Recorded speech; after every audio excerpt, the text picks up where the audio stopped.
Don't forget to subscribe and leave a comment on this video saying I subscribed. Let's get into it.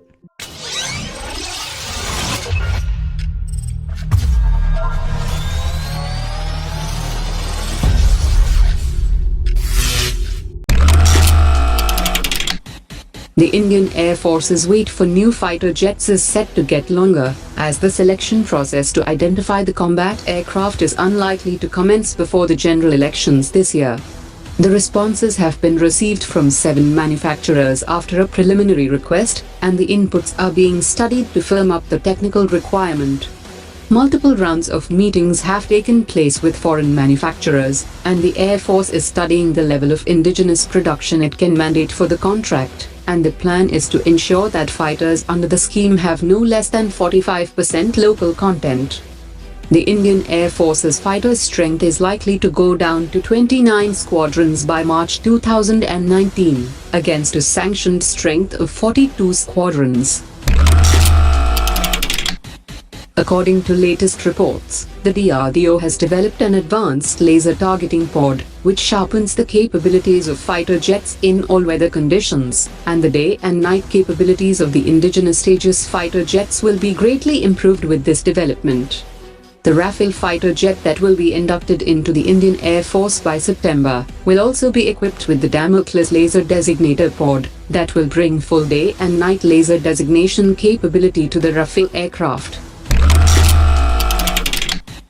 Lockheed Martin has said that it sees a potential export market of more than $20 billion for its F-16 fighter jets from an assembly line in India.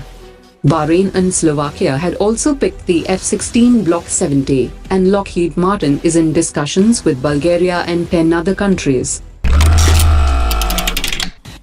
The plan to extend the service life of the Indian Air Force's Jaguar fighter jets by equipping 80 of the fighters with new engines seems to be stuck. Honeywell is demanding an exorbitant price to replace the Jaguar's existing Rolls-Royce engines. Hindustan Aeronautics has written to Honeywell, protesting its high and unacceptable quote, as it has quoted $2.4 billion for 180 engines, that amounts to $13.3 million per engine.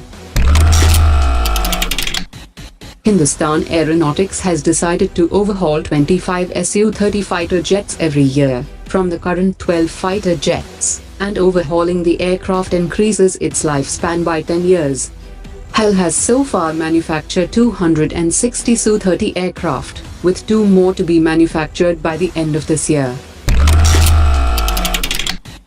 According to latest reports, China has reduced troops in the world's largest standing army by more than 50%, as it plans to spend more on the Chinese Navy and Air Force, by cutting down the budget on its troops.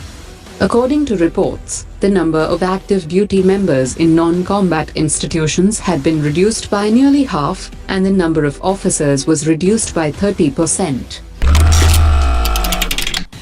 With Maldives Defense Minister due to visit India on her first tour this week, India is planning to renew its offer to extend the coastal surveillance radar systems project to Maldives, as part of the Defense Cooperation Dialogue. The project will contribute in creating a network of information to aid maritime domain awareness in the Indian Ocean region, and this project is being offered to other countries as well. The Russian State Atomic Energy Corporation has announced scholarships for Indian students in order to produce next-generation nuclear scientists. The goal of the scholarship is to support interest in research and capabilities among young Indian scientists and engineers, and contribute to solving the world's most critical issues in the nearest future.